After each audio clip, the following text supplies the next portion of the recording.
They took my boarding pass. They called me lost.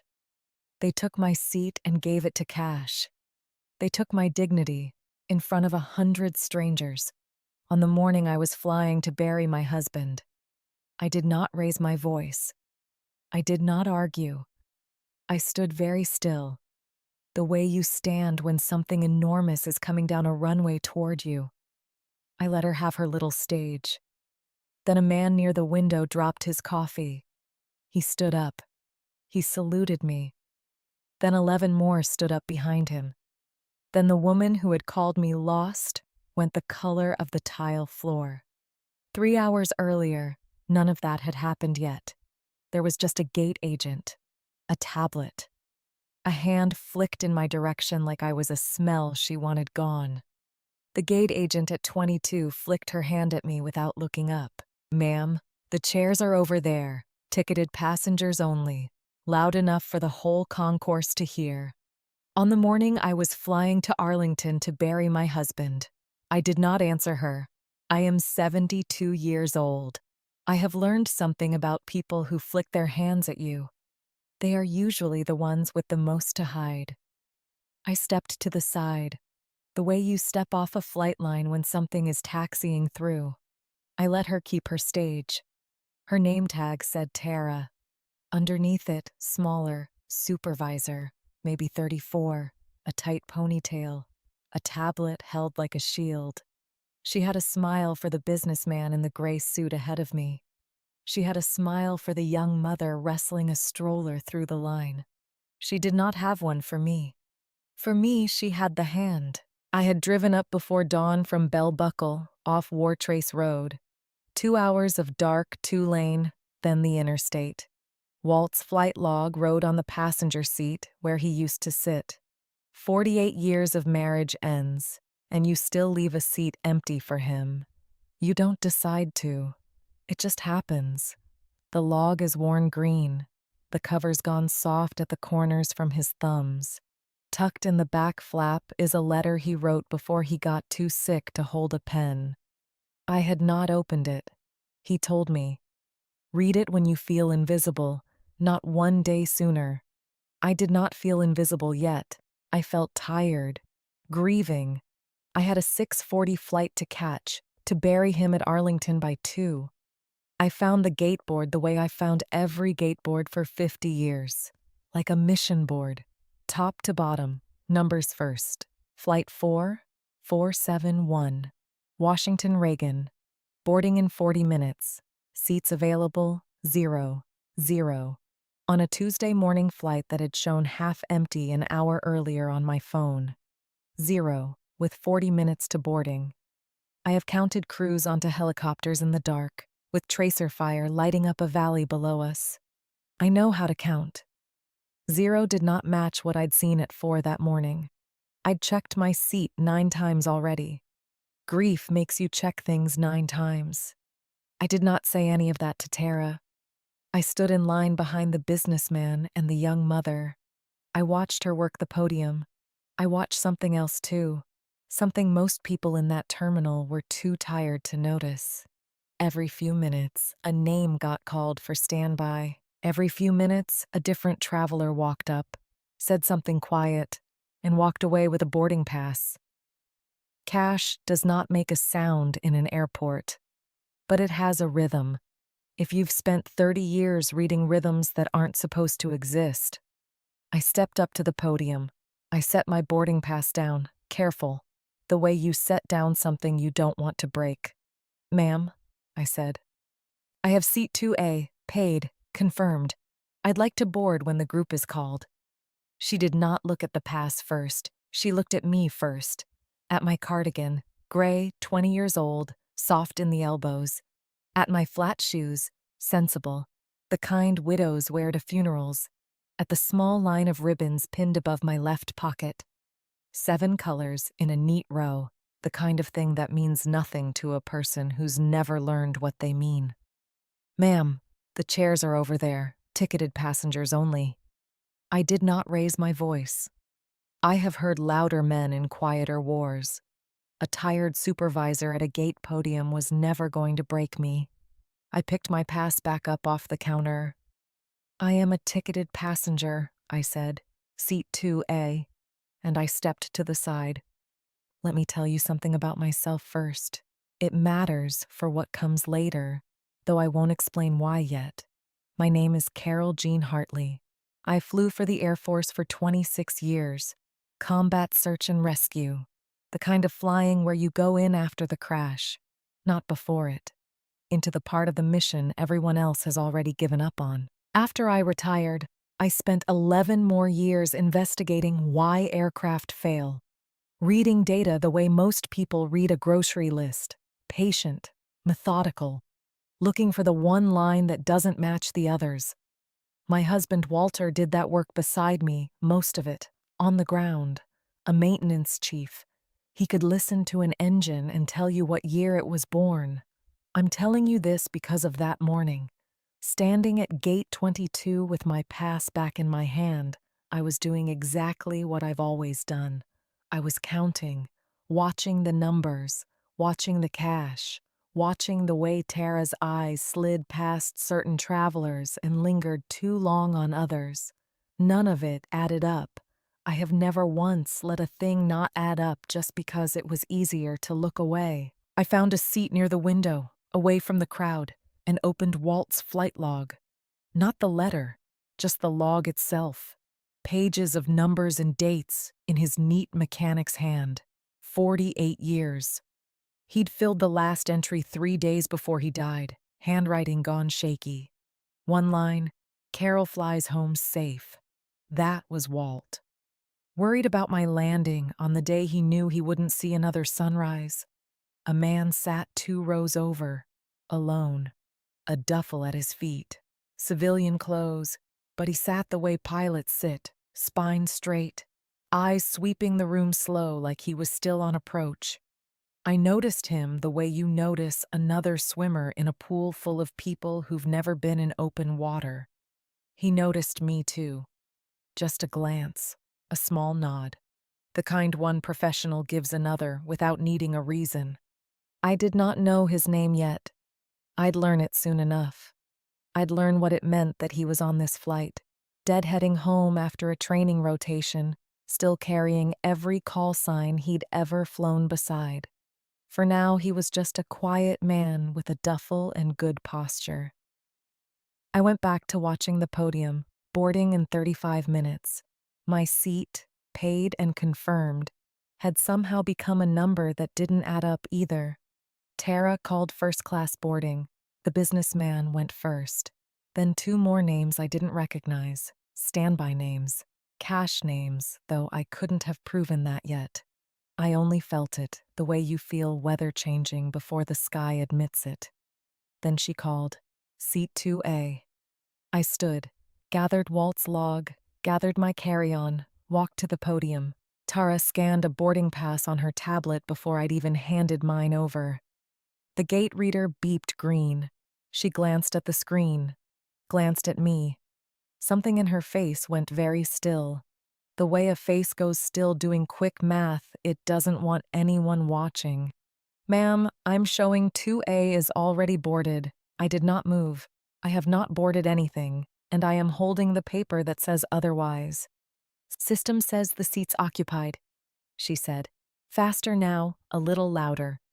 Performing for the line behind me. The way people perform when they expect an audience to side with youth over age. A tablet over a widow's boarding pass. I can put you on standby for the next flight to DC this afternoon. The next flight would land 2 hours after the service began. I didn't say that yet. I'd like to see the seat assignment on your screen, please. That's not something I can show passengers. There it was again, the hand, the little flick toward the chairs by the window, where the man with the duffel sat very still, watching, with an expression I'd only understand later. The chairs are over there. I'll call you if something opens up. I looked at her a moment. Not long. Long enough. I have looked at younger officers who thought volume was the same thing as command. I've watched every one of them learn otherwise. Usually the hard way. Usually in front of people. I did not raise my voice. I said one sentence, quiet enough that only she and I could hear it. I flew rescue missions for 26 years. I have never once lost track of a seat that was mine. I do not intend to start today. Something crossed her face. Not fear yet. Not yet. Something closer to irritation. The look of a person told a fact she has no room for in her morning. She turned back to her screen, tapped twice, said without looking up, "Ma'am, step aside.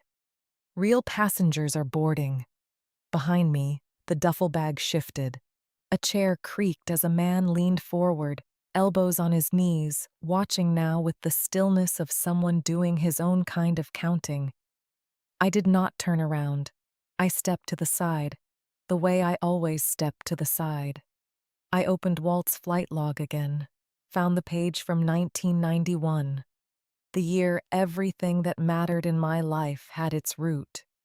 The year a call sign got written into a report almost nobody living still remembered how to read. I traced the ink with one finger. I waited. Waiting is the only thing rescue ever really is. You wait. You watch. When the moment comes, you do not miss it. I did not know yet how soon that moment would come, or how loud the silence after it would be. I only knew one thing. Somewhere behind a gate agent's tablet, in a system built to be trusted, there was a lie with my name on it. And I had spent my whole life finding lies exactly that size. The chairs by the window weren't comfortable, but they gave me a clean line of sight to the podium. Clean lines of sight are the only thing I've ever really needed in an airport or a cockpit. I sat with the flight log closed on my lap, my hand flat on the cover, the way you rest a hand on something living. I watched Tara work. She was good at her job. The way people are good at jobs, they've learned to survive rather than love. She smiled at the businessman again when he came back for coffee. She helped an elderly man in a wheelchair with real, unhurried patience. For one strange moment, I almost softened toward her. Then I understood why. The man in the wheelchair was a retired airline vice president, the kind of passenger who writes complaint letters that get read by people with the power to end careers. Her kindness had an address. It went where the risk of consequence lived, nowhere else. I have known officers like that, served under two of them. They aren't cruel by nature, they're cruel by arithmetic. They calculate who can hurt them and treat everyone else like an expense they'd rather not carry. A young man came up to the podium a few minutes later, maybe 19. A duffel bag, a unit patch sewn crooked on the side. The kind of stitching a mother does at a kitchen table the night before her son ships out. He had a printed itinerary in his hand, the kind you get from a base travel office, not an app. "Ma'am, I'm supposed to be on this flight. Space A." I checked in at 0500. Tara barely looked up. "Standby seats aren't guaranteed, sweetheart. We'll call you if something opens. I was told there were 2 seats held for." I said, "We'll call you." Her voice had an edge now. Thin, practiced, the kind of edge people use on someone who can't afford to complain upward. The young man nodded, the particular nod of a person trained since basic to accept an answer he doesn't believe. He went and sat near me, close enough that I could read the name above the patch. Webb M. Webb. I did not say anything to him yet. I only watched. I counted. 2 seats held for military space available travel. A gate board reading 0 available. A flow of cash quiet transactions at the podium. 3 facts. Put together, they made a shape I recognized. I'd seen shapes like that before, in reports, in numbers that didn't want to be found. You learn to see them the way a farmer learns to see weather. Not because you're gifted, because you've been burned enough times ignoring the signs. The man with the duffel bag hadn't moved from his seat 2 rows over, but I noticed a small leather folio open on his lap now, boarding pass tucked inside. a name badge from some conference clipped to his bag strap. I couldn't read it from where I sat. I didn't try. Some things you let come to you. Let me tell you about the ribbons on my cardigan. Tara looked right past them twice already. She wasn't the first person to do that. It doesn't wound me anymore, though it used to. 7 ribbons, small, faded at the edges from decades in a box, before I finally let myself wear them again after Walt died. Most people who see them see decoration. A handful of people, the rare ones, see a language. That morning, I didn't expect anyone to read that language. I only expected to get on my flight and bury my husband on time. My phone buzzed. A text from Ruth, Walt's sister, already at Arlington with the Honor Guard coordinator. Everyone's asking where you are, Carol. Service is at 2 sharp. They can't move it. I typed back, boarding now. Looked at the gate clock. Did some quick math of my own. 31 minutes until the doors closed.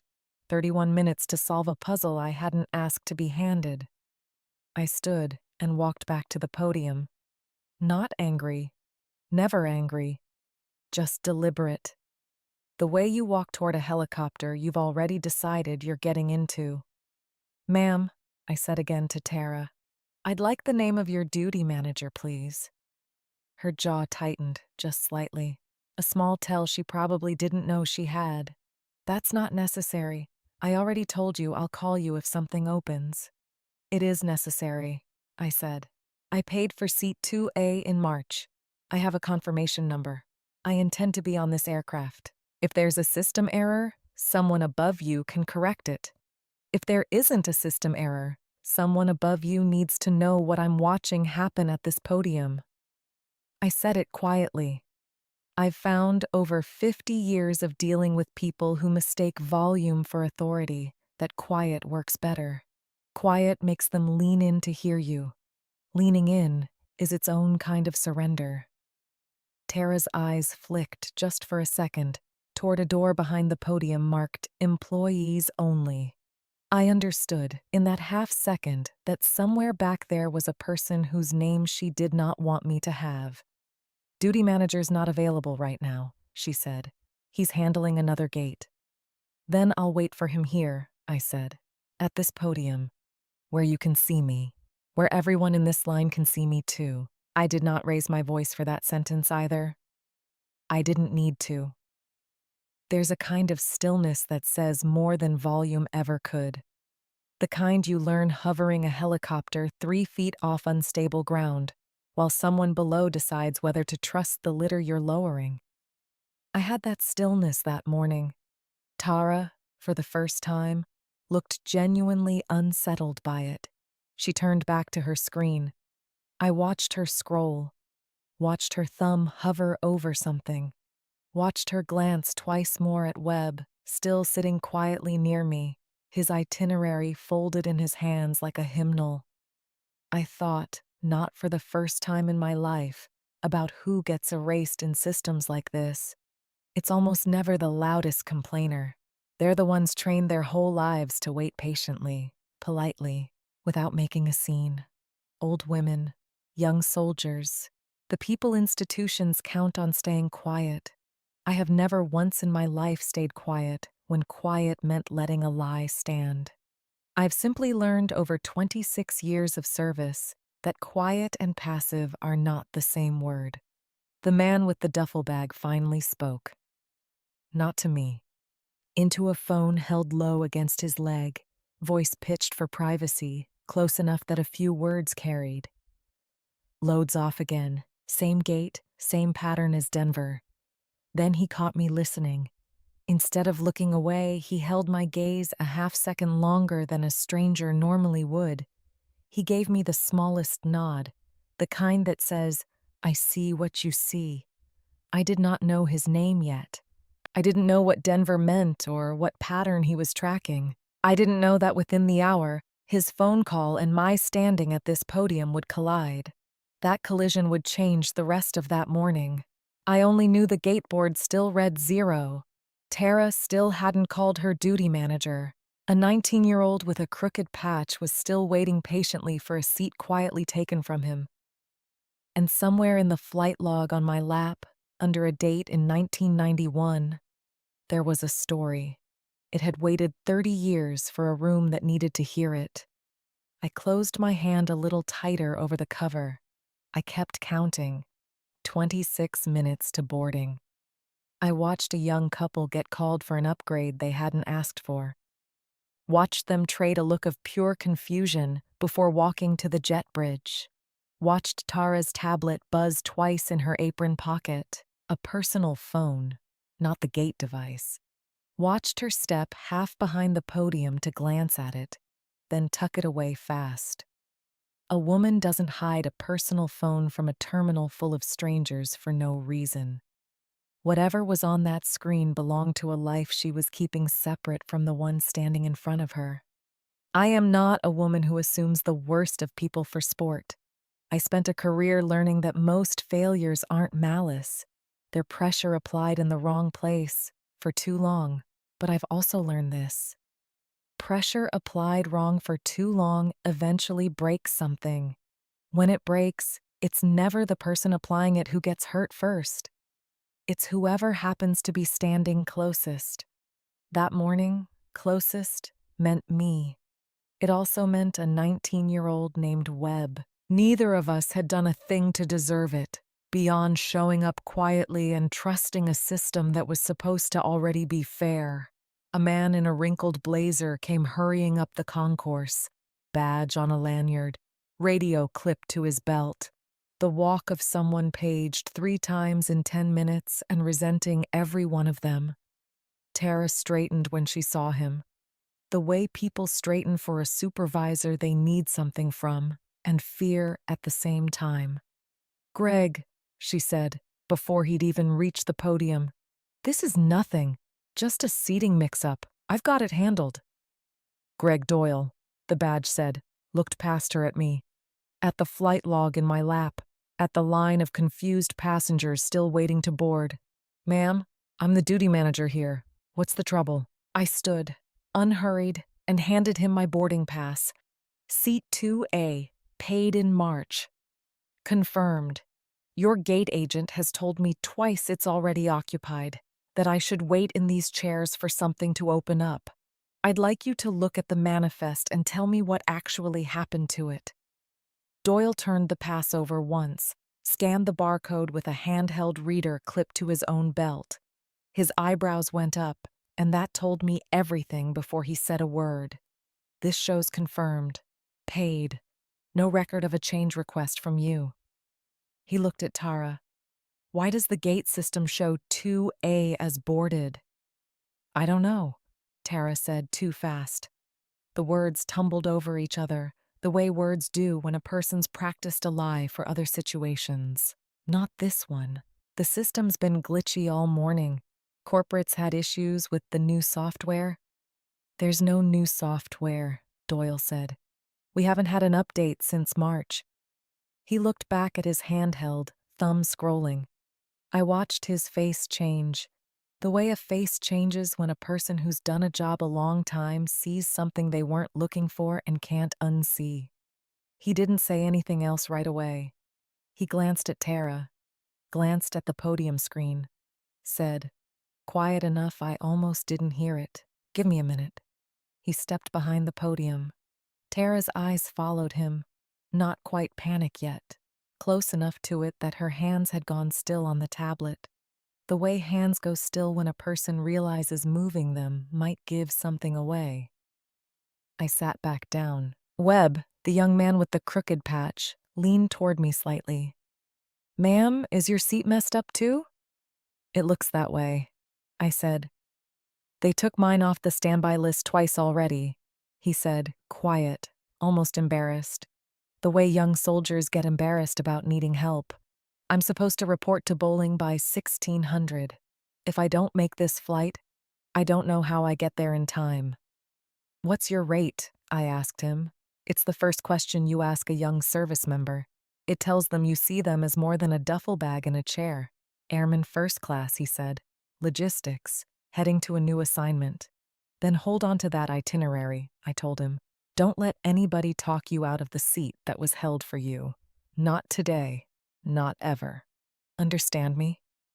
He nodded. Something in his shoulders came down an inch. The relief of a young person hearing from an older one that the thing bothering him is real, not imagined. The man with the duffel bag 2 rows over had stood now, walked closer, close enough that I could finally read the badge on his strap. Eli Brandt. Under the name, smaller, Captain, retired. He wasn't looking at me yet. He was looking at Doyle, who'd reappeared from behind the podium, face gone the color of old paper. Ma'am, Doyle said to me, I need you to come with me to the office just a moment. There's something you should see. I'd rather show you privately. I did not move right away. I've learned over a long life that when someone in a uniform or a badge asks you to step away privately, you ask why first. Why privately? I said, I'd rather you tell me here. In front of the people who watched this happen. Doyle hesitated. Behind him, Tara's face had gone through 3 colors in under a minute. Pale, then red, then a strange waxy white. I understood, the way you understand weather before it breaks, that whatever was on that screen wasn't a glitch. Tara knew it. And the next few minutes were going to matter more than anyone in that terminal yet realized. All right, Doyle said. Here then. He turned the handheld toward me, angled so Tara could see it too. Your seat, 2A, shows boarded at 0751. Marked no-show, released, reassigned, except the boarding time on the actual door log doesn't match. Nobody physically boarded that seat before you got here. Somebody released it manually. Who? I said. Doyle looked at Tara. Tara looked at the floor. The login on the release, Doyle said slowly, like a man reading a sentence he wished said something else, is hers. The terminal did not go silent. Not yet. There was still the ordinary noise of a busy morning. Wheels on tile, an announcement for another gate, a child laughing somewhere down the concourse. But the small circle of us around that podium went very quiet. The particular quiet of people realizing a thing has just become larger than the moment holding it. That's a mistake, Tara said, too quickly again. I release no-shows all the time. That's part of my job. The system probably auto-assigned my login because I was the last one logged in on that terminal. Then why? Doyle said, and I heard something harden in his voice for the first time. The voice of a man realizing his own name would be attached to whatever came next, if he didn't ask the obvious question now. Why is there a resale charge on a third-party reseller account for that exact seat, time-stamped 4 minutes after the release? Tara did not answer. Her mouth opened and nothing came out. The silence of a person watching a story they've told themselves for months collapse in front of witnesses. Captain Eli Brandt, standing close now, spoke for the first time. Quiet. Even. The voice of a man used to being listened to without needing to raise it. Same pattern I flagged in Denver last month, he said. Confirmed premium seats marked no show early. Resold through a private booking service. Cash settled off the books. I filed a report with the airline's Revenue Integrity Office 3 weeks ago. Nobody called me back. Doyle turned to him. You're with the airline? No, Brandt said. I'm a passenger who flies enough to notice patterns, but I know people who are with the airline, and I know people at corporate security who are going to want this gate's numbers for the last 90 days. I sat very still through all of this. The flight log closed on my lap, my hand flat against its cover. Something old and familiar settled over me. The particular calm right before a rescue, when the chaos below finally organizes into a shape you can act on. I had not raised my voice once. I hadn't needed to. The numbers had done what numbers always do, eventually, if you're patient enough to let them. Ma'am, Doyle said, turning back, some color returning to his face now that the problem had a name attached that wasn't mine. I am so sorry. I'll get you rebooked into 2A immediately. And I want you to know, this is being escalated today, not next week. Thank you, I said. But I'd like to know one more thing before you rebook anyone. I looked at Tara, still staring at the floor. Why me? Out of every seat on this flight, why was mine the one you released? She did not answer right away. When she finally spoke, her voice had lost every ounce of the sharpness it carried at the start of the morning.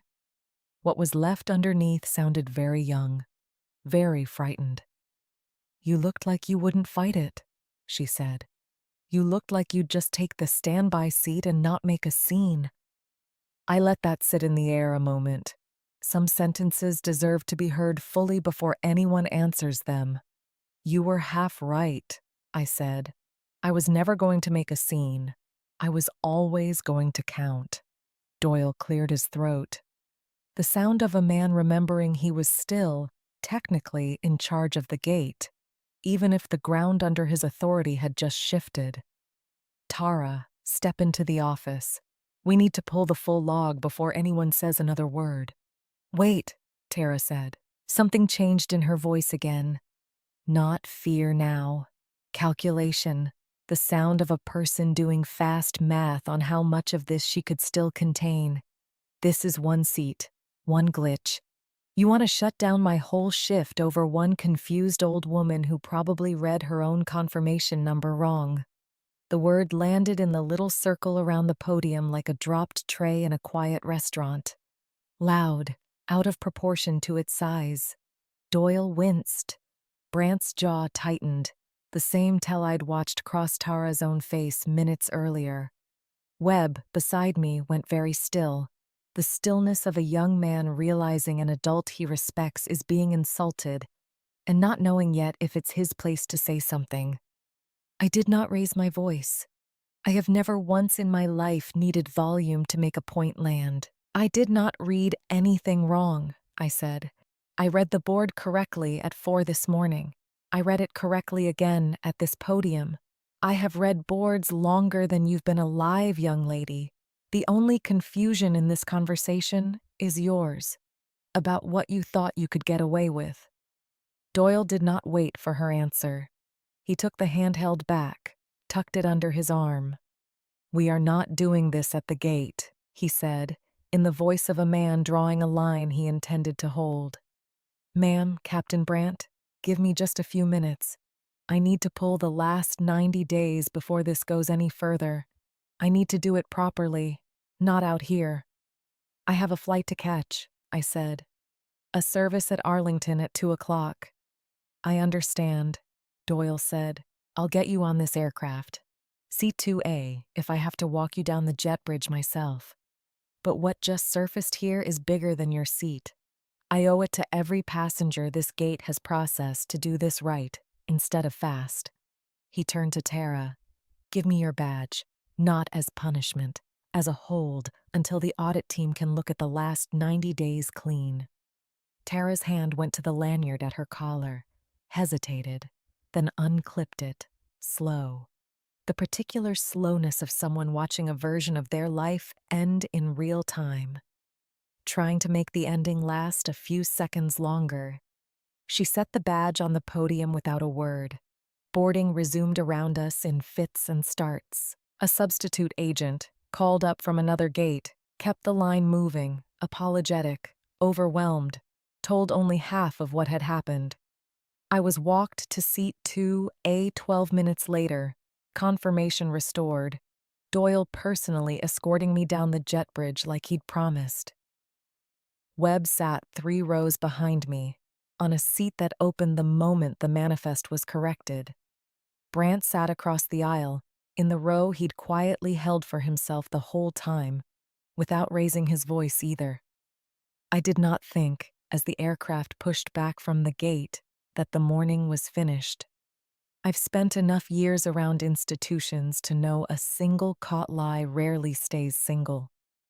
90 days is a long time for a person keeping a secret to have been careful every single day. I settled into my seat, opened Walt's flight log to the page from 1991 one more time, looked out the window as Nashville fell away beneath us. I thought about how strange it was. A woman's whole careful architecture of small cruelties come apart, not because I shouted, because I simply refused to stop counting. I did not know yet that Doyle's audit would run all the way to Denver, to a training conference 3 states away, to a name on a resale account that would surface a pattern going back 14 months. I did not know that Brant's quiet phone call in the terminal had already set something larger in motion. I only knew, watching the clouds close over the tarmac, that the flight log in my lap held a page. It had waited 30 years for the right room. Somewhere ahead, in a shape I couldn't yet see, that room was coming. The flight to Washington took an hour and 50 minutes. I spent most of it not sleeping, though I closed my eyes twice out of politeness to the woman beside Brant. She kept glancing at us like she suspected we were about to compare notes on something important. In a quiet way, we were. Brant leaned across the aisle somewhere over the Virginia line. "You handled that podium better than most colonels I served under." "I've had practice," I said.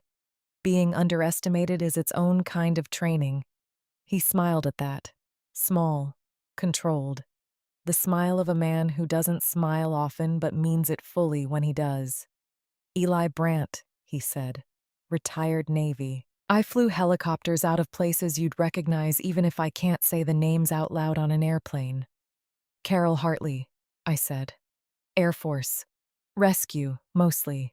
Retired a long time ago. Some days it doesn't feel that long." "Hartley," he repeated, quiet, like he was turning the name over, checking if it caught on anything in memory. It didn't. Not yet. I didn't offer more than that. Some things you let come to you, in their own time, in the room that needs them. We talked a while about ordinary things, the way two people in the same profession can talk about ordinary things and still be saying something larger underneath. He told me about his daughter, a nurse in Charlotte, expecting her first child in the fall. I told him about Walt, the flight log on my lap. 48 years of a marriage that ran through hangars and kitchens, and one very small house in Bell Buckle. Walt wired it himself, badly, the first year. For a decade, every light switch in the hallway controlled a different room than the one it was supposed to. "He sounds like he'd have liked knowing you handled that gate agent the way you did," Brant said. "He'd have counted along with me," I said. "He always did. He used to say I saw the discrepancy and he saw the reason for it. Between the two of us, we usually got to the truth twice as fast." Webb came up the aisle once the seatbelt sign went off. Awkward. The way young people are awkward when they want to say something and haven't decided if it's their place. "Ma'am, Captain, I just wanted to say thank you. Both of you. I would have missed my report time. Probably gotten written up for something that wasn't my fault." "You did nothing wrong," I told him. "Remember that. The system failed you, not the other way around. There's a difference, and people your age don't get told that often enough." He nodded, thanked us again, and went back to his seat. I watched him go with a particular ache. The ache of watching someone young walk into the same institutions that will, on their best days, hold them up. On their worst days, they quietly let him fall through a gap nobody bothered to patch.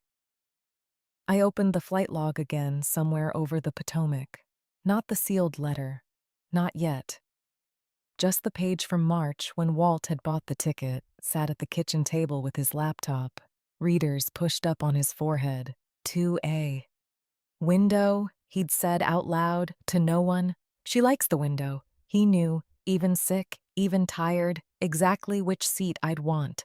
On the day he was no longer there to book it himself, I hadn't told Doyle that detail at the gate. Some things aren't evidence. Some things are just love. filed under a seat number. We landed at Reagan National a few minutes early. Doyle's promise held all the way through. The gate crew radioed ahead, so a car was already waiting at the jet bridge to get me to Arlington in time. Brant walked with me as far as the terminal doors, unhurried despite his own connection. Before he turned toward his own car, he said, "Mrs. Hartley, I'd like to give you my number. Not for today. For whenever the airline calls you back about this morning, which they will, you'll want someone in your corner who already knows the shape of what happened." I took his card. Plain. A name and a phone number, nothing else. The kind of card a man carries when he's learned something. Most rooms respect what you say more than what a card claims about you. "Thank you, Captain," I said. "Eli," he said, "you earned that this morning, several times over." The car took me the last 20 minutes to Arlington in near silence. The driver understood without being told what kind of morning it had already been and what kind of afternoon was still ahead. Ruth met me at the gate to the section, already in her good black coat. Her face was doing the work of holding itself together in public. Widows and their sisters-in-law learn that work quickly. They never quite forget it. "You made it," she said, gripping both my hands. I was starting to think, "I told you I would," I said. "It just took longer than it should have." I did not tell her the whole story then. There would be time for that later. Grief doesn't share a room well with outrage, even outrage that's already resolved. I walked with her toward the gathering, under a gray sky that had been threatening rain since dawn and never quite delivered. I saw the flag folded at the foot of the grave. Tight, precise. The corners squared the way corners are squared by hands that have folded 100 flags before. Hands that will fold 100 more. The service was simple, the way Walt had wanted it. A chaplain who'd known him 6 years at the base chapel. 3 old friends from the maintenance squadron, standing at the back in good suits, looking like men who'd learned to cry without moving their faces. Ruth's grandchildren were too young to understand fully. They held small flags of their own. More than once, in the clear, unfiltered voice of children, they asked where Grandpa Walt had gone. I did not open his letter at the service. I'd promised him something, in the last conversation we had that was fully himself, that I wouldn't open it until I felt the specific thing he meant by invisible. Grief, that morning, felt like 100 things. It did not yet feel like that one. I held the flight log against my chest through the folding of the flag, through taps, through the moment the honor guard commander stepped forward and pressed the folded flag into my hands. He said those words, I'm sure, more times than he can count. He still said them to me like it was the first time he'd ever meant it. On behalf of the President of the United States Air Force, and a grateful nation, please accept this flag as a symbol of our appreciation for your husband's honorable and faithful service. I said thank you. I did not cry. Not there. Not in front of the children with their small flags. I've learned, over a long life, that some grief keeps better in private, the way some fruit ripens better off the vine. Slow. In its own time. Away from the crowd that would otherwise watch it happen.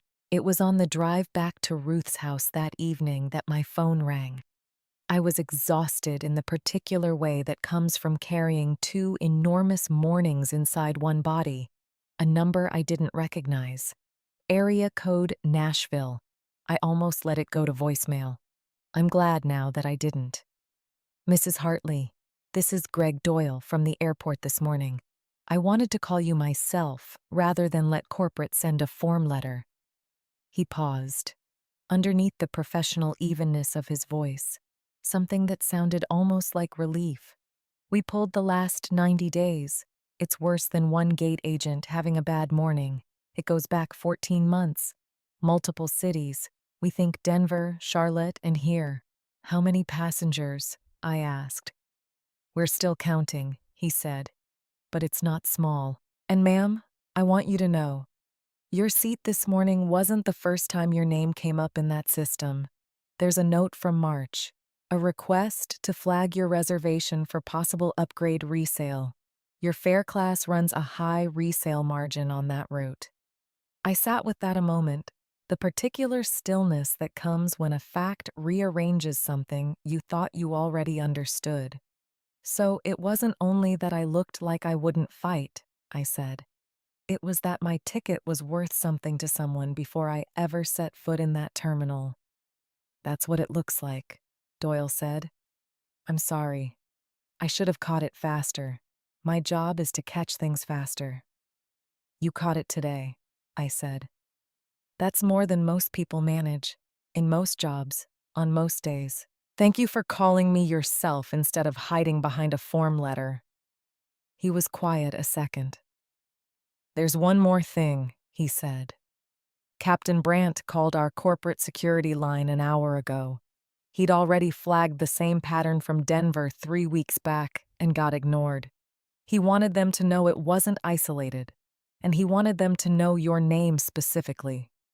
I'm quoting him now. You were the reason anyone finally looked twice.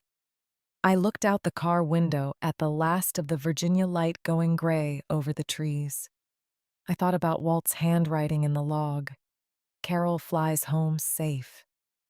He'd been right to worry, I thought, though not about the flight itself. I thought about the letter still unopened in my bag, about the word invisible, about how close I'd come that morning to being exactly that. If I'd simply done what Tara expected, taken the standby seat without a word. I did not know yet how far this would travel, or how public the reckoning would eventually become, or that within days a story would begin with a hand flicked in my direction at a gate podium. It would end with a room full of strangers rising to their feet at the sound of a single word. I only knew, riding in the dark toward Ruth's porch light, that the counting wasn't finished. Somewhere ahead, closer than I understood, one more door was about to open. I stayed at Ruth's for 4 days after the funeral. The way you stay in a place that isn't your own house. Because your own house right then holds too much of a person who's gone. Ruth made coffee too strong and eggs too soft, the way she had for 60 years. Neither of us mentioned it. Some habits between family are their own kind of love letter. On the third night, sitting alone on her back porch after she'd gone to bed, I finally opened Walt's flight log to the back flap. I took out the letter. The envelope was already soft at the corners. From however many times he must have picked it up and set it down again those last months, deciding, undeciding, whether to leave it at all. My name was on the front in his handwriting from before the shaking got bad. Careful, blocky. The handwriting of a man who learned to write, filling out maintenance forms. He never saw the point in making letters prettier than they needed to be. Carol, if you're reading this, I'm gone, and you're feeling like nobody sees you anymore. I know you. I know that feeling comes for you quiet, not loud. It always has. I know you won't tell anybody it's come. That's not how you're built. So I'm telling you instead. I won't be there to say it out loud. A man ought to leave the people he loves at least one thing they can't argue him out of. You were never the quiet one because you had nothing to say. You were the quiet one because you were always counting. Counting takes a certain kind of silence loud people never learn to sit inside. I watched you do it for 48 years. I watched rooms full of officers talk over you. Then, 3 minutes later, watched you hand somebody the one number that solved the whole problem. I watched you never once need them to apologize for talking over you first. They'll try sometimes, the people who didn't know you the way I did. They'll treat you like you're less than what you are. Because you're quiet. Because you're a widow now. Because you're getting older and the world likes to decide that means getting smaller. Don't let them. You have never once in your life been smaller than a room. You've only ever let a room believe that, right up until the moment it needed you to be exactly as large as you actually are. I loved you across every base we ever lived on, every kitchen with a light switch I never wired right, every mission I sat on the ground worrying about, while you were the one actually up in the air doing the dangerous part. I'm proud of you in ways I never said out loud enough. Saying things out loud was always more your gift than mine. Count carefully, Carol. You always have. It has never once let either of us down. Walt, I sat with that letter a long time after I finished reading it. The porch light humming overhead, moths circling it the way they always do, oblivious to anything but the light itself. I thought about the gate podium 4 days earlier, how close I'd come to simply stepping aside, the way Tara expected, the way the whole design of that system seemed to expect. Quiet old women absorbing small injustices without ever making anyone late for their own convenience. I thought about the phrase count carefully, how it meant more than one thing, the way Walt's sentences always did. He meant the podium, he meant the flight log, he meant, I think, something larger, too. Something about not letting a single unfair morning be the only accounting anyone ever did of a life. My phone rang again 2 mornings later, this time a Nashville number I recognized. Doyle's direct line, saved now in my contacts under Airport Doyle. The small practical act of naming a stranger who becomes, through one strange morning, someone you trust. Mrs. Hartley, I wanted to update you before this hits the news. I think you deserve to hear it from me first, not from a headline. He took a breath, the particular breath of a man about to say something he's rehearsed, because saying it any other way felt worse. The audit's done, 14 months, 3 cities, 141 confirmed seats resold through the same third-party account. Total take, best estimate, just over $61,000. I did not say anything right away. I let the number settle. Numbers need to settle before you can respond to them honestly.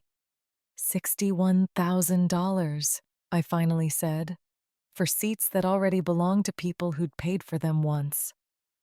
That's right, Doyle said. Tara Whitlock's been terminated, effective immediately. The airline's legal team is deciding today whether this goes to the district attorney as fraud or stays internal as a civil matter. I don't have a say in that decision, but for what it's worth, I've recommended criminal referral. 141 people is not a mistake. It's a business. What happens to the passengers? I asked. The other 140? We're refunding every confirmed fare that got improperly resold, plus a goodwill credit, Doyle said. And ma'am, there's something else. Captain Brandt's Denver report, the one that got ignored 3 weeks before your flight, that's part of the record now, too. There's an internal review starting on why revenue integrity sat on it. I don't think that review's going to be kind to a couple of people above my pay grade, the ones who saw the flag and decided it wasn't worth their mourning. I thought of Webb, the young airman with the crooked patch on his duffel bag, how close he too had come to being quietly written off the standby list a second time before Doyle intervened. And the young man, Airman Webb, did he make his report time? Made it with 20 minutes to spare, Doyle said. I heard for the first time in our conversations something like a small private pride in his voice. The pride of a person who'd done one thing right. In a morning that otherwise revealed how many things had gone wrong for a long time before he noticed. He asked me to tell you thank you again, if I ever talk to you. Said you were the first person all week who talked to him like he mattered. He does matter, I said. So does every other person on that list you're still counting. Doyle was quiet a moment. There's a piece of this I haven't told you yet, he said. Corporate wants to make it right publicly, not just quietly refund people and move on. They're holding an event at the terminal next week. An apology and a policy announcement. Cameras, the works. They've asked if you'd be willing to attend. Not to speak necessarily, just to be there, since your case is the one that broke it open. I looked out at Ruth's yard, at the dogwood Walt had planted for her 20 years ago. Somehow, still, impossibly, blooming a week past its season. Stubborn. The way everything Walt ever planted turned out to be stubborn. "I'll come," I said. Not for the cameras, for the 140 other names on that list who never got a podium moment loud enough for anyone to notice. "I'll send the details," Doyle said. And Mrs. Hartley, for what it's worth, from someone who's worked that gate a long time and seen a lot of people get looked past. "I'm glad it was you standing there that morning. Most people would have just taken the standby seat. Most people were taught to," I said. I was taught something else. After we hung up, I sat on the porch a long while longer, the letter refolded and returned to the flight log's back flap. Walt's words about counting carefully still moved through me, the way a good piece of advice does, settling into the bones rather than staying on the surface. I thought about the word invisible, the one Walt told me to watch for in myself. I understood, sitting there, that I had not felt invisible that morning at the gate. Not at all. I'd felt exactly the opposite. For the first time in longer than I wanted to admit, I felt entirely and completely seen. Not because anyone applauded me, because for once, someone had finally bothered to read the numbers all the way to the end. I did not know yet what the following week would hold, what shape that public apology would take, or that a retired four-star general with his own long memory of 1991 would be standing in that same terminal when it happened. I only knew one thing above all others.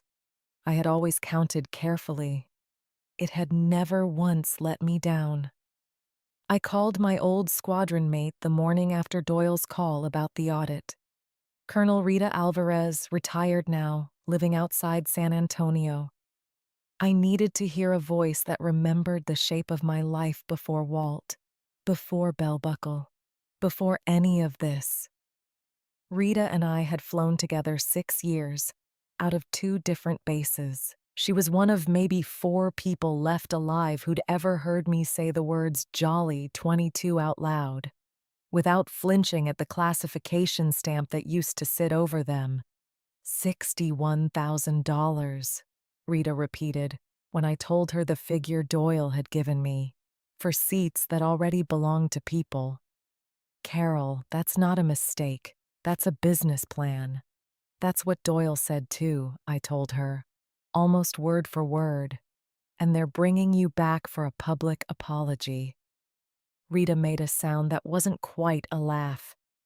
"You know they only do that because a lawyer told them it looks better than a press release." "I know," I said. "I'm not going for the apology. I'm going because 140 other people got the same treatment I did. Most of them will never get a podium to stand at." Rita was quiet a moment. The particular quiet of a friend deciding whether to say the harder thing or the easier one. You ever think about how many times in your life you've been the one who noticed the discrepancy nobody else wanted to see? The maintenance log at Cadena, the fuel numbers that didn't match at the second refuel point in 91. The pay records for the whole squadron the year finance shorted 11 of us by $40 a month and blamed a rounding error. "I remember the $40, I said. "Took me 3 weeks to prove it wasn't a rounding error." "It never is," Rita said. "It's always somebody deciding the people least likely to complain are the safest place to cut a corner. You've spent your whole life being the one who complains anyway. Quietly. Correctly. Every single time." "You make it sound noble," I said. "Most days it just felt like being difficult." "Difficult and right aren't opposites, Carol," Rita said. They just get confused by people who benefit from you staying quiet. I learned that from watching you. Took me longer than it should have. You were never quiet a day in your life, Rita. No, she said, and I could hear the smile in it. But I learned when to make noise from watching you decide when not to. That's its own kind of lesson, maybe the harder one. I thought about that conversation for days afterward, turning it over the way you turn over a stone you suspect has something written on the underside. Rita was right, the way old friends usually are, about the patterns in your life. You're too close to see clearly yourself. 26 years in uniform, 11 more afterward. I'd spent all of it doing exactly what she described, finding the number that didn't match, the log entry that had been altered, the report quietly buried because somebody higher up decided the truth was inconvenient that particular week. I thought, too, about the 4 names from that valley in 1991. Names I'd carried for 30 years without ever saying them aloud outside a small circle. Master Sergeant Owens, who didn't survive the extraction. Killed by fire we took on the way out. A father of 2 young daughters back in Ohio who'd grow up mostly not knowing the details of how he died. Lieutenant Cole, who survived the mission itself but died 4 years later in a training accident at a base in Georgia. A loss that had nothing to do with that valley, everything to do with how fragile a life stays, even after surviving the worst of it. Master Sergeant Delia Ruiz, who I hadn't spoken to in decades. I didn't even know her fate. Not until General Feld's aide mentioned, almost in passing, that she was believed to still be alive somewhere in the southeast, and General Feld himself, then a young lieutenant colonel on the ground, one of the 4 we pulled out. He'd gone on to a distinguished 30-year career, 2 more wars, a chest full of decorations. I suspected he'd trade all of it in an instant for one more conversation with the crew that got him home that night. I had never once, in 30 years, sought recognition for that mission.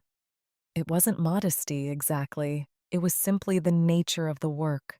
You don't fly rescue to be thanked. You fly rescue because somebody down there won't survive the night without you. The mission either succeeds or it doesn't. Either way, you fly home, refuel, and wait for the next call. Walt understood that about me better than anyone. Better even than Rita. He'd lived beside it for 48 years.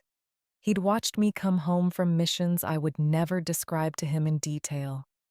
He'd learned to read the specific quality of my silence. One kind meant something had gone wrong.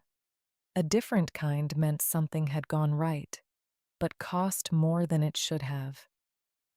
Ruth called midweek, checking in the way she had every few days since the funeral. Somewhere in the conversation she asked, carefully, the way you ask a question you're not sure you're allowed to ask. Carol, is there something you're not telling me about all this? About the airport, and this general calling, and the way Eli Brandt talks about you like you're someone he's read about in a book? I sat with the question a moment before answering. Ruth had known me over 20 years, since she first became Walt's sister-in-law rather than merely his sister. She had never once, in that time, asked me directly about the classified years. She seemed to understand instinctively where that line sat, even without being told. There's a mission, I finally said. From before I met most of the people in your life. It stayed classified a long time. It's coming out now. Because of the airport. Because Eli happened to be sitting 2 rows over from a fraud that had nothing to do with any of it. Was it bad? Ruth asked. Quiet. It was necessary, I said. That was the truest answer I had, the only one I could give, without saying more than the day's remaining classifications still allowed. 2 men who flew with me that night didn't come home to grow old the way I have. I've carried that a long time. I suppose I'm about to carry it a little more publicly than I planned. Ruth reached over and took my hand. the particular gesture of a person who doesn't need every detail to understand the shape of a grief. Walt would have been so proud of you standing up there, she said. He always said you carried more than you let on. He usually knew what I was carrying before I did, I said. We sat together a while longer on her porch in the fading light, not needing to say much else. The particular comfortable silence of family who've been through enough together that silence no longer feels like something that needs filling. 2 days before the event, Brant called to walk me through the logistics. The airline's public relations office had sent him a schedule that felt strange to hold in my hands. A printed itinerary for a ceremony built around an ordinary Tuesday morning that had gone sideways entirely by accident. They want to keep it under an hour, he said. Doyle's opening remarks, the policy announcement, then whatever you're comfortable saying, if anything. I told them not to expect a speech. I don't think they understand yet what they're actually hosting. Neither do I, entirely, I admitted. I keep thinking about the other 140 passengers. I don't know most of their names. I don't know if any of them will even be there. Doyle invited a dozen of them, Brant said. 2 confirmed so far.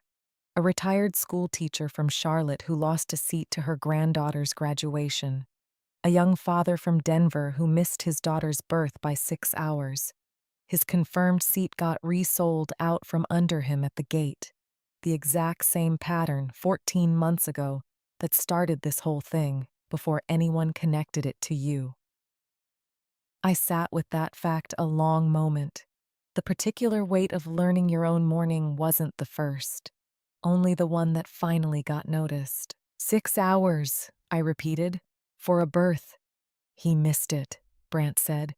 His wife delivered alone, with her mother in the room instead of him, because a gate agent in Denver decided his seat was worth more sold twice than honored once. I thought about Walt's flight log, the entry from March, 2A, window, she likes the window. I thought about a young father 1,000 miles away, whose own small paper trail of love, whatever form it had taken, had been quietly erased by the same greed that had almost erased mine.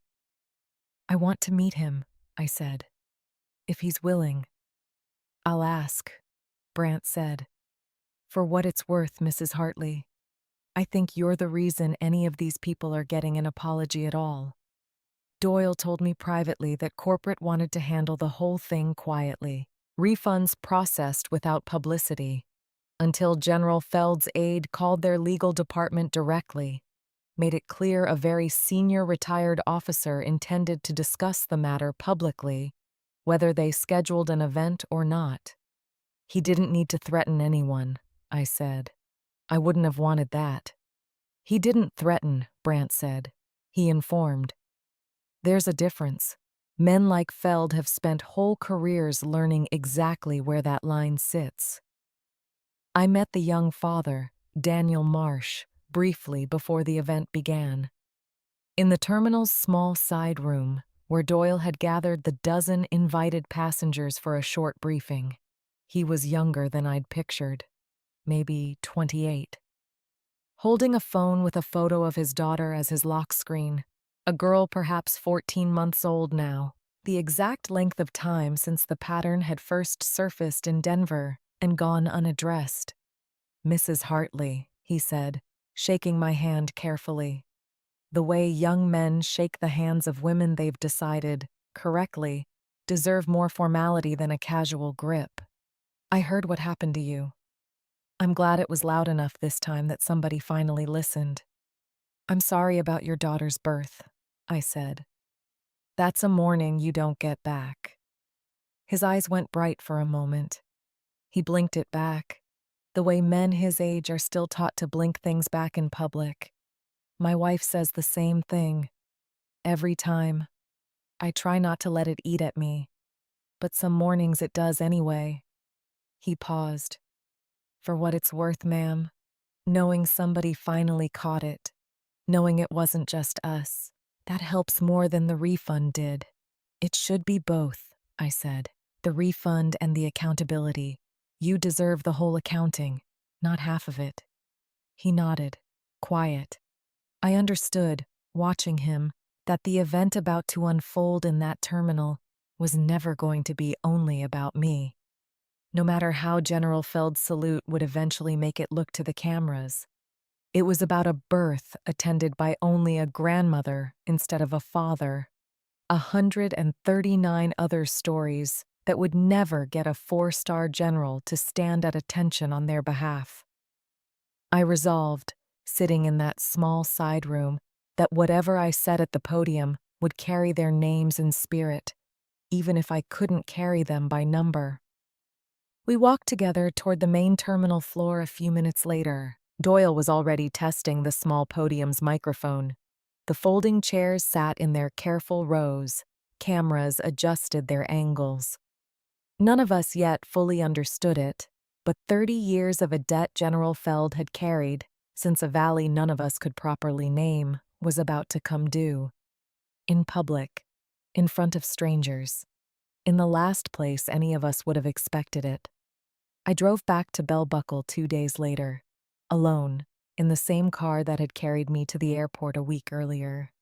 Walt's flight log rode on the passenger seat, where it had ridden so long it no longer felt strange to see it there empty. The house was quiet in the particular way houses get quiet after a death. Not silent, exactly. Still full of the small sounds a house makes settling in the night. But missing the one sound that used to answer them. Walt's radio in the shop out back, tuned always to the same country station. It hummed under everything else like a heartbeat, the kind you only notice once it stops. I did not go into the shop that first night. I went in the second night. Grief, I've learned, works on its own schedule. It does not respect the ones we try to set for it.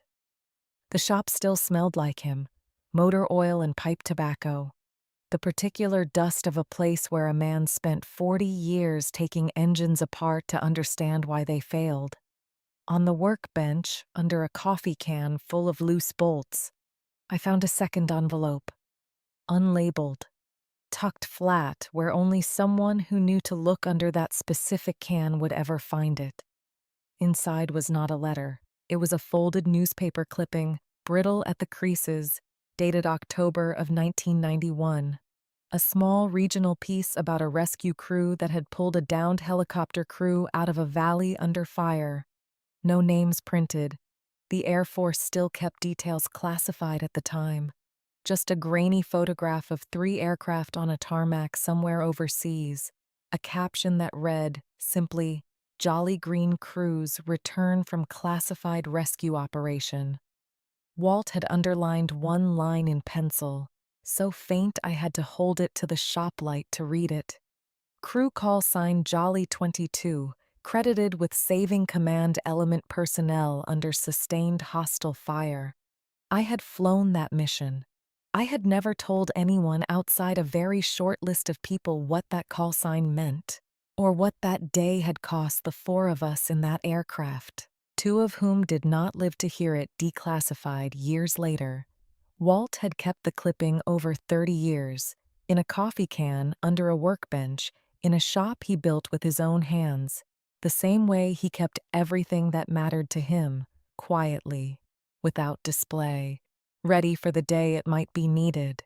I understood, standing there under the shop light, why he'd left it exactly where he left it, not folded into the letter itself. The letter was for my heart. The clipping was for whatever came next. A piece of evidence a man had trusted his wife to know when to use.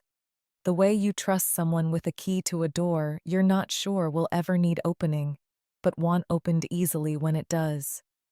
I put both, letter and clipping, into the same worn folder I use for anything that matters. I did not think much more about the call sign that week. I was focused on the practical grief work instead.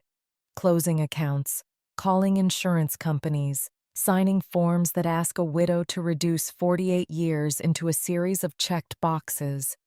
It was Ruth who called 3 days before the airline's scheduled event. She'd gotten a strange call herself, a man identifying himself as a retired general's aide. He asked her to confirm something, that Carol Hartley, widow of Walter Hartley, was in fact the same Carol Hartley connected to a rescue mission out of a valley whose name he wasn't at liberty to say over an unsecured line. I told him I didn't know what he was talking about, Ruth said. Should I have told him something different? No, I said. You told him exactly right. I called Eli Brandt that evening, using the plane card he'd given me at the airport door. Someone's been asking questions about a mission from 1991, I told him. I think words traveled further than a gate agent's fraud. There was a pause on the line. The particular pause of a man deciding how much to say to someone he's known less than 2 weeks. I made a phone call after we landed, he finally said. Not to embarrass you, Mrs. Hartley. I served alongside people who talked about Jolly 22 the way men talk about things they weren't there for, but wish they had been. A rescue that got 4 people out of a valley the brass had already written off as a loss. When Doyle told me your seat had been fraudulently resold, and I saw your name on the paperwork, I put 2 things together, things I probably shouldn't have. I made one call. To a man I trust, retired now. I thought he deserved to know. Who? I asked, though some part of me had already begun to suspect. General Marcus Feld, Brandt said. 4 stars, retired 8 years now. He was the command element on the ground that day in 1991, the one your crew pulled out. I sat with the phone against my ear a long moment, the shop light humming overhead, the coffee can of Bolt still open on the bench where I'd left it. I had never met General Feld.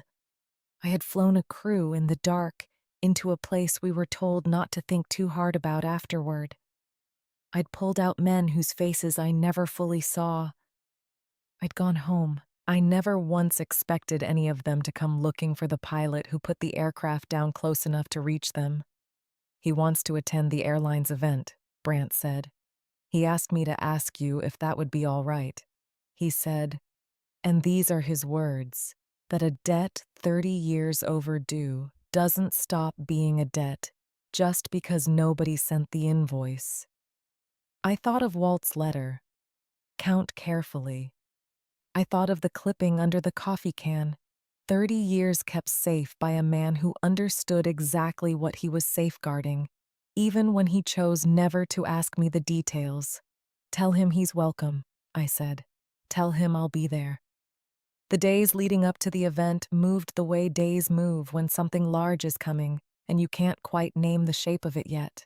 Doyle called twice more with logistics, apologetic each time about the growing size of what had started as a single gate agent's fraud. The criminal referral had gone through. Tara Whitlock was now facing charges in 3 jurisdictions. The full scope of the scheme finally laid bare across 14 months and 141 passengers, $61,000 that had, according to the forensic accountants now involved, gone almost entirely toward a mortgage on a downtown condominium. Tara had bought it 18 months earlier. She couldn't otherwise have afforded it on a gate supervisor's salary. The rest went toward a pile of credit card debt she'd been quietly drowning under for longer than that. I did not feel triumph learning those details. I felt something closer to the tired recognition you carry after a long investigation closes. The understanding that most frauds aren't born from greed alone. They're born from fear wearing greed's clothing. A person convinced she'd run out of other options. Instead of asking for help, she chose to take quietly from people she'd decided wouldn't fight back. It did not excuse what she did. It only explained it. Explanation and excuse, I've learned across a very long life, are not the same word, no matter how often people try to make them one. Webb called the day before the event, too. His voice was bright with a particular relief. the relief of someone young whose faith in a system had been badly shaken, then unexpectedly restored. "Ma'am, they're flying me back for it. Corporate's paying. Said I'm part of the story now, whatever that means." He paused. "Will you be there?" "I will," I said. "Good," he said. "I want to shake your hand again. Properly this time. Not in a chair, waiting to be told what I already knew." I hung up the phone that night and sat a long while in the quiet of the house Walt had wired badly and lived in fully. I thought about the following morning, the terminal, the cameras, the general I'd never met who remembered a call sign 30 years old. I thought that whatever was coming was no longer about a single seat, or a single supervisor, or even a single fraud. Somewhere along the way, it had become about every quiet person a system had ever decided was safe to overlook. About what happens when even one of them turns out to have spent an entire life learning how to count. Nashville International Airport looked different a week later. Same terminal, same gate numbers overhead, but dressed now for something formal. A small stage near the entrance to Concourse C, a podium with the airline's logo, a scattering of folding chairs facing it. Cameras from 2 local news stations and 1 national outlet, angled to catch the podium and the crowd both. Doyle met me at the entrance, in a proper suit this time instead of the wrinkled blazer, shaking my hand with both of his. "Mrs. Hartley, thank you for coming. Thank you for calling me yourself that first night," I said. "Most people in your position would have let the lawyers handle it." "Most people in my position would have been told not to call you at all," he said. "Quiet, honest. I did it anyway. Figured you'd earned a human voice instead of a form letter. Was I right?" I found a seat near the front, Ruth beside me, having driven up that morning specially. "Unwilling," she said, "to let me sit through this alone." Brant arrived a few minutes later, in a suit rather than the traveling clothes I'd first seen him in. Beside him walked an older man in a dark overcoat, silver-haired, a chest of ribbons visible even under the coat's lapel, though he wore no uniform. He had the careful, upright gait of a man who's commanded rooms for most of his adult life. He'd never quite lost the habit, even in retirement. Brant introduced him quietly. "Mrs. Hartley, General Marcus Feld, United States Army, retired." The general took my hand in both of his, the way you take the hand of someone you've waited a long time to properly meet. "Colonel Hartley," he said. I felt something in my chest tighten at the rank. Unused in decades. Spoken now like it had never once stopped being true. "I have wanted to shake this hand for 30 years. "You don't owe me anything, General," I said. "I did my job that night. That's all any of us did."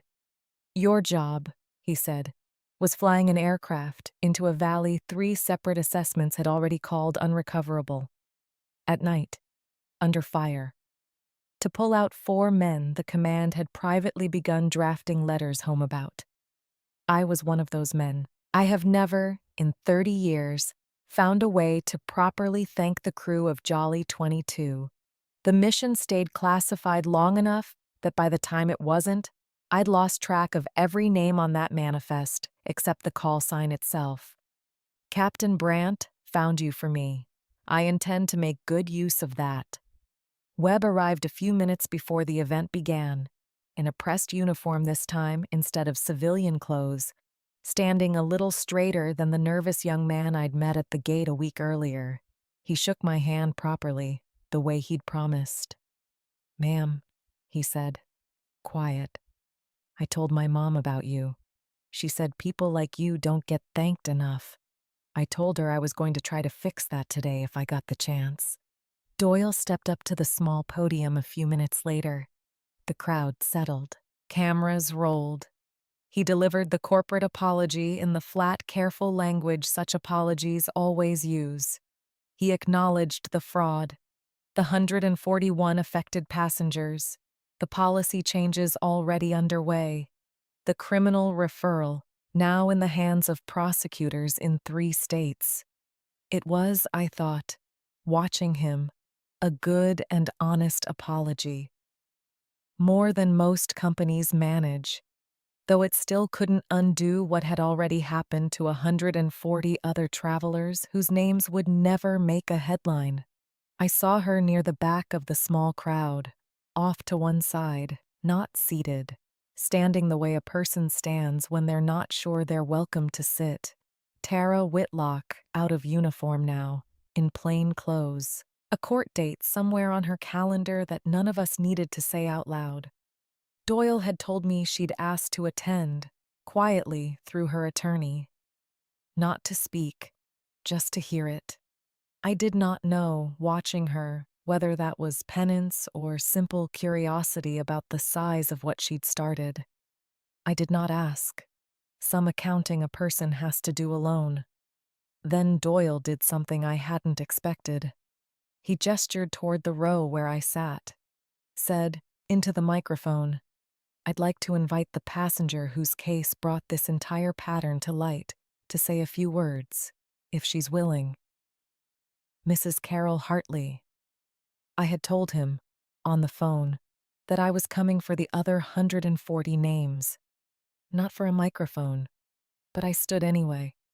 Sometimes the room needs the words more than you want to give them. I walked to the podium with Walt's flight log tucked under one arm, the way I'd carried it through every version of this story since the morning it began. I did not raise my voice. I have never once needed to.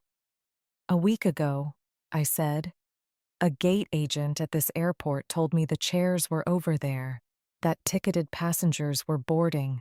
I was 72 years old, flying to bury my husband of 48 years, holding a paid and confirmed ticket." She looked at me and decided I was the kind of person who wouldn't fight back. I paused, let the terminal's ordinary noise fill the small silence. I've learned silence works better than volume ever could. She was wrong about that. But she wasn't wrong that most systems are built quietly, around the hope that certain people will simply absorb what happens to them. Old women, young soldiers standing in line for a seat that was promised to them and quietly taken away. People who've spent their whole lives being told that patience is a virtue, without anyone bothering to add that patience is not the same thing as permission. I looked out at the small crowd. Webb, standing straight in his pressed uniform. Doyle beside the podium, his careful corporate apology already given. Ruth in the front row, her hands folded in her lap the way she folds them at every service. Sacred and ordinary at once. I am only standing here today because a young airman was also nearly turned away from a seat that belonged to him, and because a retired Navy captain happened to be sitting 2 rows over and knew how to recognize a pattern when he saw one. I did not solve this alone. Nobody worth being ever does. I stepped back from the podium then, ready to sit down. The words I'd come to say already spoken. It was General Feld who rose next, unbidden, unannounced. He walked to the small stage with an unhurried gravity, the gravity of a man who's walked to far more difficult podiums than this one in his life. "I'd like to add something," he said. Doyle wisely simply handed him the microphone and stepped back. 30 years ago, in a valley I am still not permitted to name in most rooms, a rescue helicopter flew in under fire. Call sign Jolly 22. Every prior assessment had said recovery was impossible. That crew pulled out 4 men, myself included, that the command structure had already begun quietly writing off. I have spent 30 years wanting to thank that crew, never having the chance. The mission stayed classified long past the point most of us assumed it ever would. 2 weeks ago, I learned something through a chain of events that started with a fraudulent seat resale at this very gate. The pilot of Jolly 22 has been living quietly in Bell Buckle, Tennessee, for the better part of 2 decades. And until 7 days ago, this airport still treated her like a woman who could safely be told to sit in the chairs over there. The terminal had gone properly quiet now, the ordinary noise of a busy morning fallen away entirely.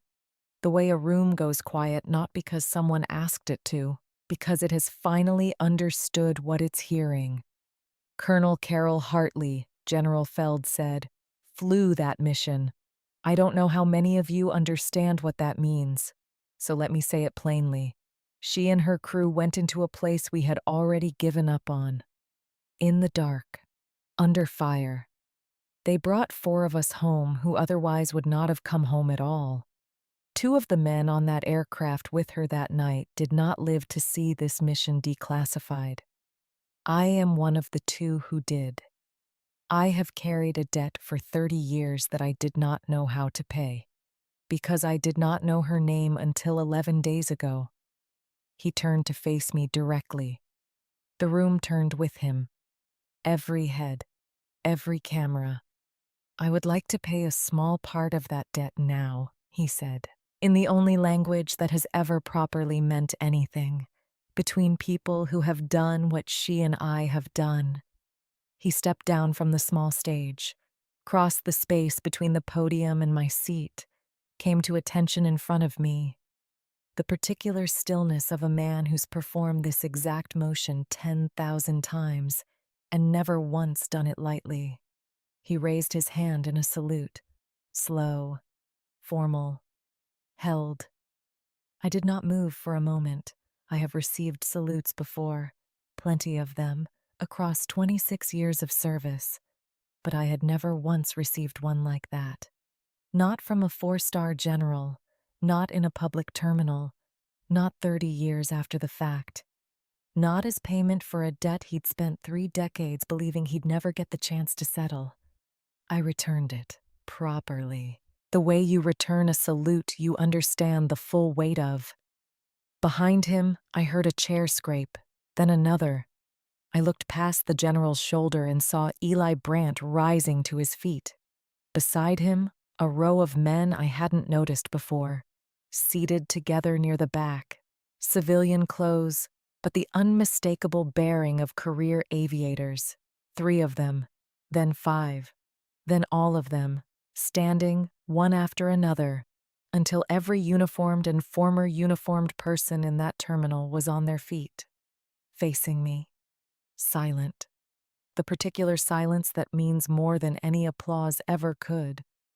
Doyle stood too, slower, a civilian uncertain of the correct gesture, but understanding, plainly, that something enormous was happening in front of him, and that the least he could do was stand for it. I found Tara's face in the crowd, still standing near the back, and watched the color drain out of it in real time.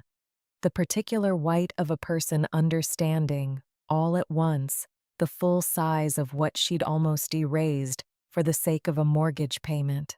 She had called me lost. She had told a room full of strangers that the chairs were over there, that real passengers were boarding.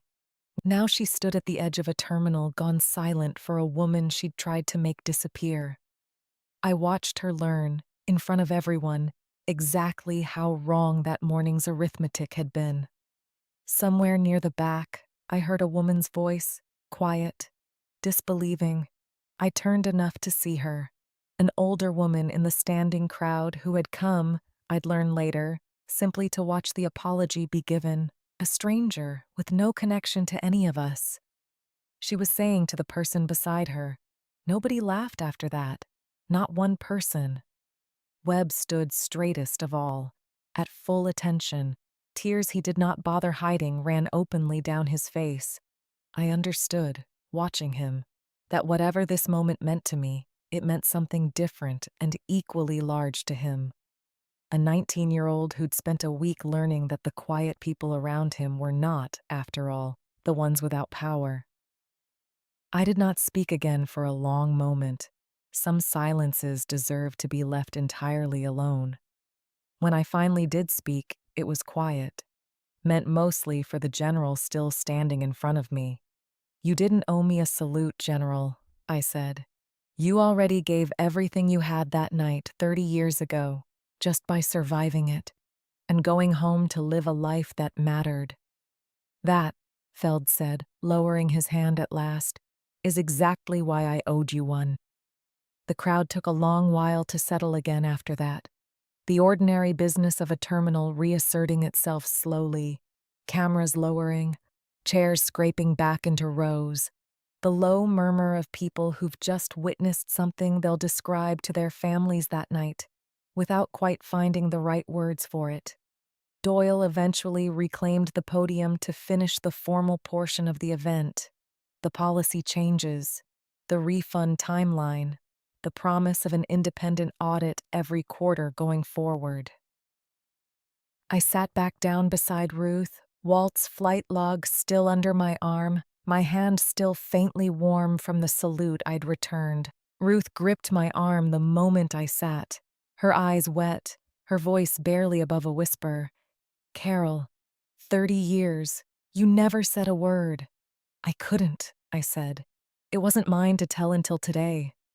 Walt knew, she said. It wasn't a question. Walt knew everything about me, I said. He just never made me say it out loud before I was ready.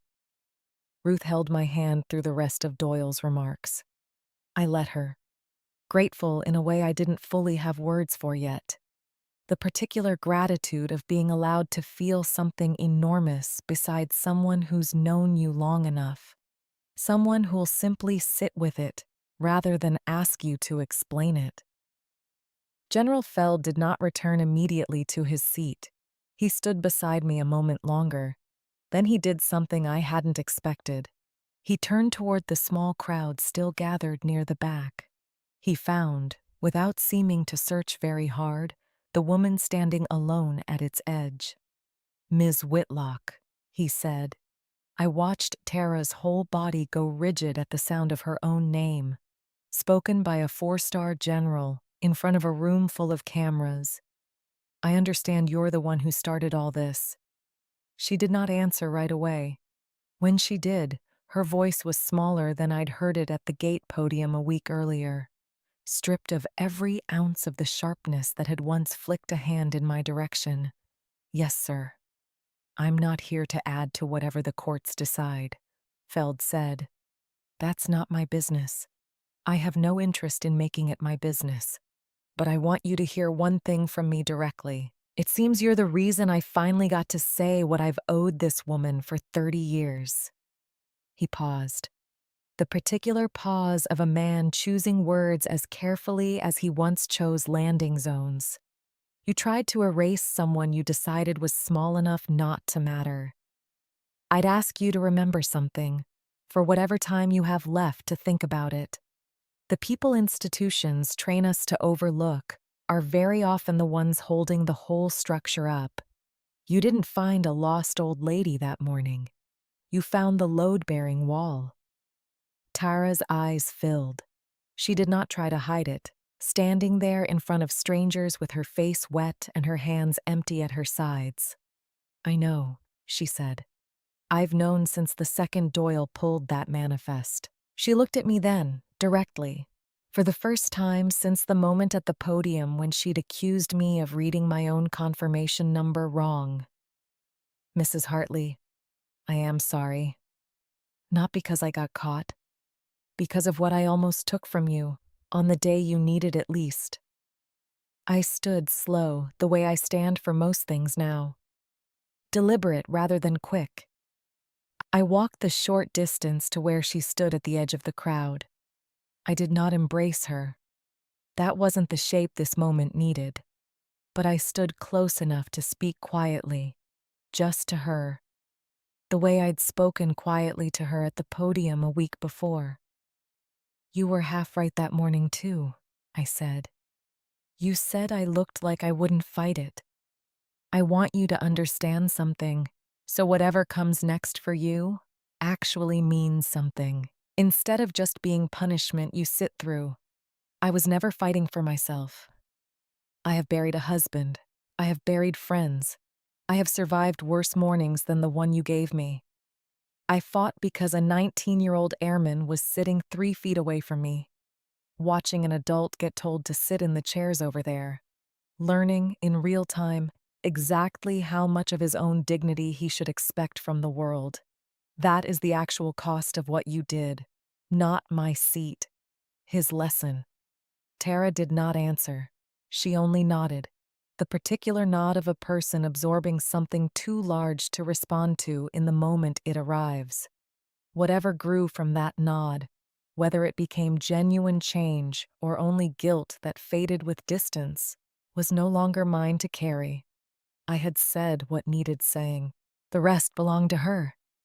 Webb found me a few minutes later, still in his pressed uniform, his face dry now, though the tracks of earlier tears were still faintly visible if you knew to look. "Ma'am," he said, "I don't think I've ever seen anything like that in my life." "You will again?" I told him. "Not exactly like it, but you'll see it more times than you expect." A moment where the person everyone decided to overlook turns out to be the one holding everything up. When you see it, remember standing here today. Be the kind of officer someday who notices the load-bearing walls before somebody has to almost knock one down to prove it was there. He nodded, serious, the way young people get serious when an older person hands them something they intend to actually carry. "Yes, ma'am." Constance Perry, the retired schoolteacher, found me next. Her sharp eyes wet, her voice steady. 39 years in a classroom, she said, and I have never once seen a lesson land the way that one just did. I taught children that the quiet ones in the back row are usually thinking harder than the loud ones up front. I have never seen it proven quite so publicly. "It's just training," I told her. "You spend enough years reading numbers for a living. You stop being able to look away from the ones that don't add up." "That's not training," Constance said. "That's character-wearing training as a coat." She squeezed my hand once and stepped back into the thinning crowd. Daniel Marsh, the young father from Denver, waited until the general and the schoolteacher had both moved on before approaching, his phone still in his hand, his daughter's photo still lighting the screen. "Ma'am," he said, "I know this wasn't really about me, but watching that happen, watching somebody finally get held to account for people like us, I think I'll be able to explain it to my daughter someday, without it still hurting the way it's hurt for 14 months. Tell her the truth," I said, "that her father missed a morning he can't get back, that it mattered enough to enough people, and the people responsible had to answer for it in public." "That's not nothing, Daniel. That's most of what accountability ever actually looks like." He nodded, thanked me once more, and went to find his own family waiting near the terminal doors. I watched him go with a particular satisfaction. Whatever this day had cost in old grief revisited, it had also handed something back. To people who'd been quietly told for 14 months that what happened to them didn't matter enough to fix. Brant found me last, once the crowd had mostly thinned, cameras packed away. Doyle already deep in conversation with 2 airline executives who'd flown in for the occasion. They looked, from a distance, deeply uncomfortable to be photographed anywhere near a scandal, even in its resolution. "You held that podium better than the general held his salute," he said, "and that's saying something." "I had a good teacher," I said. 48 years of one. "Walt," Brant said. I nodded. Neither of us needed to say anything further about it. The particular silence of 2 people who understand exactly how much weight a single name can carry. General Feld approached once more, before the terminal finally emptied. This time without the crowd. Just the 2 of us, and Ruth a few steps away giving us room. "I owe you more than a salute, Colonel," he said. "I intend to make sure the record reflects what Jolly 22 actually did that night. Properly, publicly, in the official history, not a classified file most people will never read. You and your crew have waited 30 years for that. I don't intend to let it wait any longer."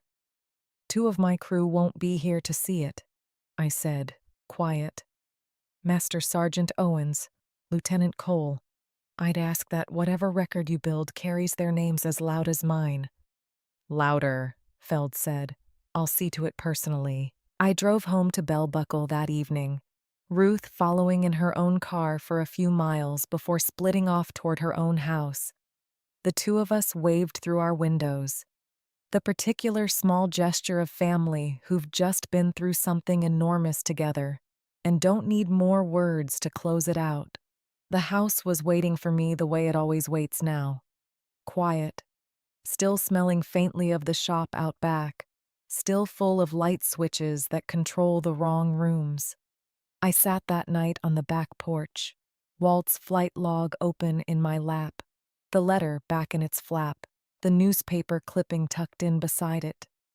30 years of a secret, finally spoken out loud in a terminal full of strangers. Strangers who'd carry the story home to their own families that night, retelling it a little differently each time, the way stories do.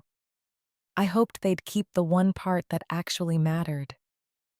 3 weeks later, Doyle called one final time, a shorter conversation than the others, mostly logistics, the refund program fully underway.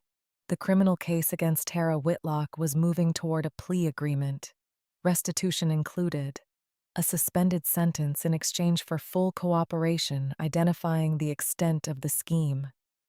I did not ask for details beyond that. Some accounting, once it's properly done, doesn't need a widow checking the ledger every week to make sure the math still holds. Webb wrote me a letter that same week, an actual letter on base stationery, thanking me again, telling me he'd requested a transfer track toward officer candidate school. Inspired, he said, by watching what happened when someone finally noticed. He wrote 3 full pages, small, careful handwriting, describing the terminal that day in detail he'd clearly gone over in his memory many times since. The sound of the chairs scraping back, the way the whole row of aviators had risen without a single word passed between them, as if some instinct older than any of them had simply taken over the room. He'd told the story to his mother twice, he said. Once on the phone the night it happened, once again in person, 2 weeks later. Both times she'd cried in the exact same place. The moment I told her I fought because of him, not because of myself, I wrote back, short, the way Walt always kept his own letters short when he meant every word of them. Notice other people the way you were noticed, I told him. That is the only repayment either of us will ever need. I added one more line before I sealed the envelope. Something Walt used to say to young airmen who came through our house. Those years he still mentored a few of them informally on weekends. Rank is what they give you. Character is what you give back. I don't know if Webb will remember that line in 30 years. The way I remembered the numbers on a gateboard and a call sign nobody had spoken aloud since 1991. I hope he does. Some sentences are worth carrying that long. General Feld kept his word too. 6 months later, a small ceremony added Jolly 22's mission to the official record, at a base I will not name here, attended by only a handful of people. Names included mine and Owens's and Cole's and the 4th crew member, Master Sergeant Delia Ruiz. She had survived the mission and lived, I learned that day, for the first time in 30 years, only 2 hours from Bell Buckle. The entire time neither of us knew it. The ceremony itself was small, a conference room rather than a parade ground. A folder of declassified paperwork on a folding table instead of a stage. A base historian read the mission summary aloud, in the flat, careful language official records always use. Dates and coordinates and unit designations, standing in for what the words could never fully carry. General Feld sat in the front row, in uniform this time, full ribbons.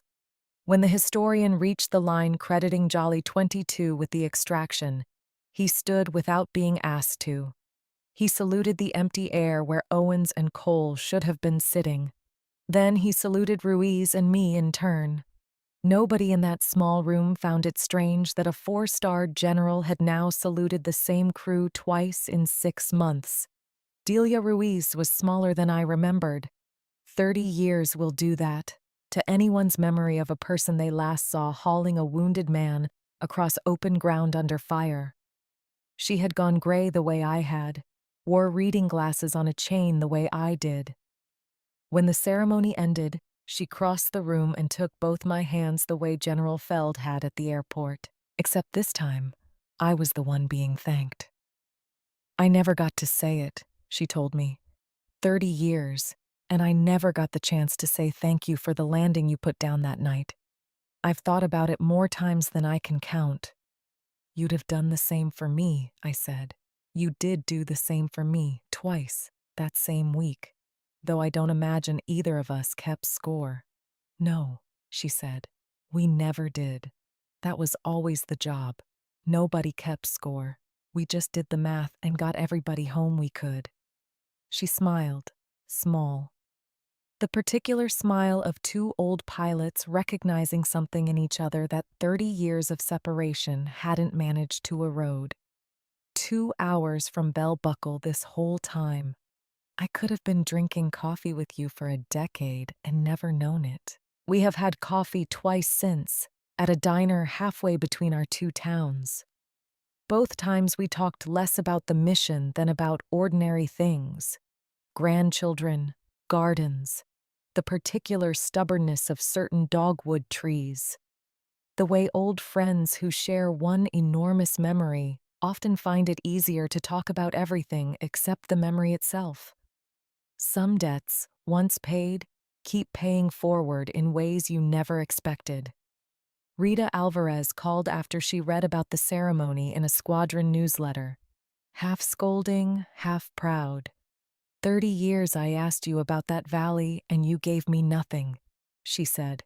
A 4-star general gets a salute and a public ceremony. I get a newsletter clipping.